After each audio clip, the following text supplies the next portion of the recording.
सुधांशु त्रिवेदी जी सांसद भारतीय जनता पार्टी के हमारे साथ जुड़ रहे हैं। संजय सिंह जी हमारे साथ सांसद आम आदमी पार्टी की तरफ से जुड़ गए हैं। सुधांशु जी, सबसे पहले आपका रिएक्शन, इस्तीफा उन्होंने दे दिया है, अब आम आदमी पार्टी ये कहेगी ना कि नैतिकता के पैमाने पर देखिए उनके जब आरोप लगे उन्होंने इस्तीफा दिया। आप ही ने प्रेस कॉन्फ्रेंस की थी कि इस्तीफा दे। म्यूट कीजिए वहां पर ऑडियो रिवाइंड आ रहा है।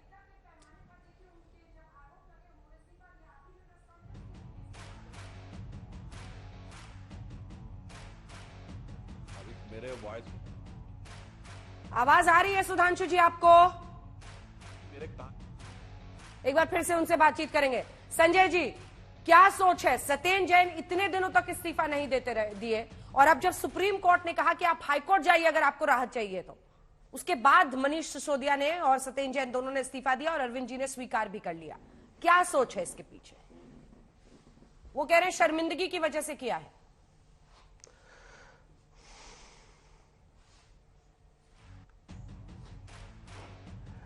देखिए, ऐसा है कि हो सकता है भारतीय जनता पार्टी के लोग इस पे जश्न मनाएं, लड्डू बांटें, उनको बांटना भी चाहिए लड्डू, ढोल नगाड़े लेके पूरे देश में पीटें।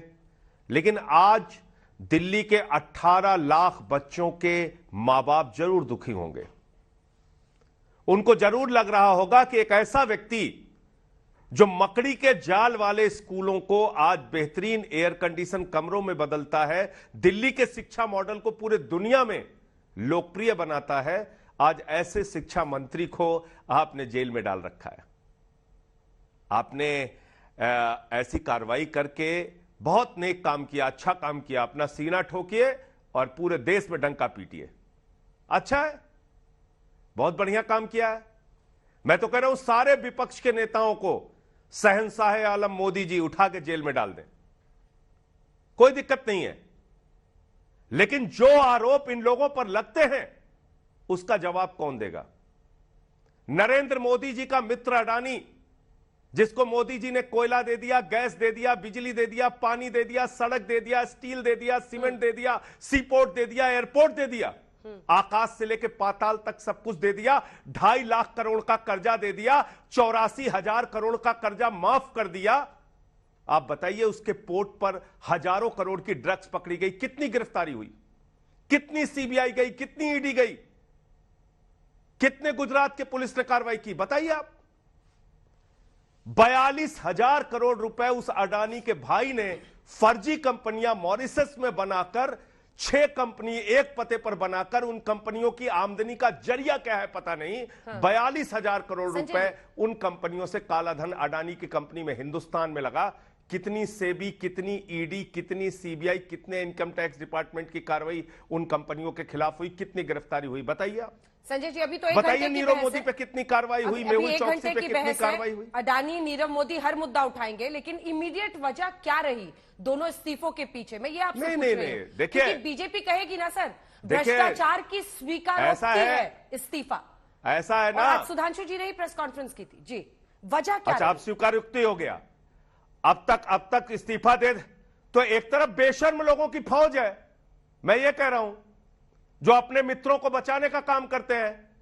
जिस अजीत पवार को कहते हैं चक्की पिसिंग होगी, सीबीआई जेल में भेजेगी, पुलिस पे उसको आरोप में उनको फांसी चढ़ा देगी, उसी अजीत पवार के साथ सुबह 6:30 बजे शपथ ले लेते हैं। एक तरफ बेशर्म लोगों की फौज है, जिस हेमंत बिश्व शर्मा के खिलाफ वाटर घोटाले की बुकलेट जारी करते हैं उसको मुख्यमंत्री बना देते हैं। एक तरफ बेशर्म लोगों की फौज है जो येदियुरप्पा के माइनिंग घोटाले पे सीबीआई की जांच में फंसते हैं, निकालते हैं, फिर उसी येदियुरप्पा को मुख्यमंत्री बना देते हैं। तो भाजपाइयों से कोई नैतिकता नहीं सीखनी है। अंजना जी माफ कीजिएगा, आपके सवालों का जो भी जवाब होगा वो देंगे। जहां तक भाजपाइयों का कुछ कहना है या उनकी कोई, वो भारतीय राजनीति के कलंक है बीजेपी वाले, मैं तो ये कहना चाहता हूं। ठीक है, भारतीय राजनीति की कलंक आपको बता रहे हैं, खरीद फरोख्त करने वाला, ठीक है, राज दर राज्य विधायकों को खरीदते हैं, और क्या काम है इनका? सुधांशु जी जवाब दीजिए। अडानी के साथ मिलकर पूरे देश के अंदर सारी संपत्तियां उनके हवाले कर रहे हैं, और क्या कर रहे हैं बताइए? LIC में लोगों का पैसा डूब रहा है, SBI में डूब रहा है, क्या कार्रवाई कर रहे हैं अडानी पे? सुधांशु जी, सवाल यह है कि आप अपनों पे और अपनों के साथ साथ जो करीबी हैं उन सब के अपराधों पर पर्दादारी करते हैं। विपक्ष के पीछे एजेंसियां भागती हैं। अब उन्होंने इस्तीफा दिया है तो इस पर अपनी पीठ मत थपथपा लीजिएगा। सुधांशु जी, देखिए अंजना जी, अभी जो भी तात्कालिक प्रश्न पूछा गया, संजय जी ने उसका कोई उत्तर नहीं दिया। आम आदमी पार्टी के सभी प्रवक्ता गणों की आज स्थिति यह है कि जो इन्होंने बोला है अंजना जी, इसमें से 90% ये हर डिबेट पे बोलते हैं, विषय चाहे कोई भी हो। मतलब ये हो गया कि इस वर्तमान विषय पर यह भी कहने का साहस नहीं जुटा पाए कि इन्होंने तथाकथित नैतिकता के आधार पर इस्तीफा दिया है। यह भी नहीं कह पाए कि किसी कानूनी तकनीकी कारण से इस्तीफा दिया है। यह भी नहीं कह पाए कि केजरीवाल जी के संकेत, आदेश या निर्देश पे इस्तीफा दिया है, बल्कि वही सारी बातें जो पूर्व में यथावत कहते आए हैं। मतलब अगर ये कहा जाए कि कभी कभी होता ना कि फोन में आप कहते हैं कि इसके लिए dial 1 for this, dial 2 for this, dial 3 for this, तो उसके लिए हमारे विपक्ष के प्रवक्ताओं के लिए कहा जा सकता है कि डायल 1 फॉर दिस, तो वो सारी बातें वही जो हमेशा होती हैं वो आ जाएंगी, विषय कोई भी हो। खैर, मगर अब मैं कहना चाहता हूं जो संजय जी ने बोला कि नैतिकता का पाठ हमसे नहीं सीखना है और इनकी नजर में हम कलंक हैं, तो मैं कहना चाहता हूं नैतिकता का पाठ सीख कर, ककहरा सीख कर आप राजनीति में जिस शख्स के द्वारा आए थे वो थे अन्ना। अन्ना ने क्या लिखा है शराब नीति के ऊपर?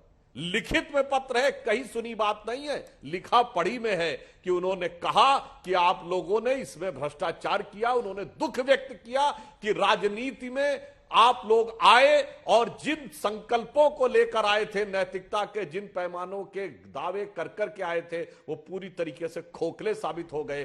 तो कौन कलंक साबित हुआ ये हमें कहने की जरूरत नहीं है। ना हमारी बात के मानिए ना इनकी बात के मानिए। इनकी पार्टी के जो प्रेरणा स्रोत थे, जो पितृ पुरुष थे, जो इनके वैचारिक अधिष्ठान के प्रणेता थे, यानी कुछ वैसे मानिए जैसे हमारे दीनदयाल उपाध्याय जी को माना जाता है, उन्होंने जब कह दिया कि कौन कलंक है और कौन निशंक है, तो यह बात अब एकदम साफ हो गई। अब कोई बहस की इसमें गुंजाइश नहीं है। और आज के लिए मैं कहना चाहूंगा, आज जो इन्होंने इस्तीफा दिया है, कितने महीने से सत्येंद्र जैन जी जेल में थे। अब ये बताइए कि अब एक तरफ ये कहते थे कि इतने विभाग हैं मनीष सिसोदिया जी के पास, तो मानी हुई बात है, टेक्निकल कारण भी था कि अगर इतने विभागों के बगैर तो विभाग का मंत्री नहीं रह सकता। अब सिर्फ ये कहना चाहूंगा, ये तो वो पार्टी है जो कहती थी आरोप लगे और इस्तीफा दो, जांच बाद में होनी चाहिए, तो दे दिया ना। अब इन्होंने जो किया, अरे सर, तो दिया ना, मनीष सिसोदिया ने तो दे दिया ना। सर्वोच्च न्यायालय से जब राहत नहीं मिली, सुधांशु जी, तो मनीष सिसोदिया ने दे दिया ना। आरोप लगने के फौरन बाद दिया ना उन्होंने इस्तीफा। नहीं, हम इसी बिंदु पे आ रहे हैं। आरोप लगने के बाद कहां दिया? पिछले कई महीनों में कितनी बार तो पूछताछ हुई, उसके बाद आरोप इन्होंने उल्टा लगाया। बल्कि आम आदमी पार्टी के प्रवक्ताओं ने आधिकारिक रूप से अंजना जी बोला है कि सीबीआई ने छापा मारा तो उनके बैंक के लॉकर में झुंझुना मिला।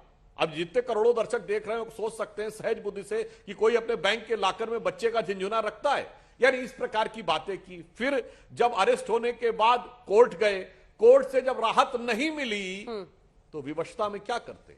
तो जो किया गया है ये मजबूरी में किया गया है, ये कोई मजबूती नहीं है। इसे सिर्फ एक बिंदु पे कहूंगा कि अब जो आम आदमी पार्टी की हालत हो गई है, अब चाहे जितना वो इस्तीफा दे लें कि बिगड़ी बात बने नहीं, लाख करो किनकोए, रहीमन बिगड़े दूध को मथे न माखन होए। अब वो दूध फट गया, अब कितना भी आप उसमें मथ लीजिए, उसमें से मक्खन नहीं निकलने वाला। अब जनता के सामने आप बेनकाब हो गए। ठीक है।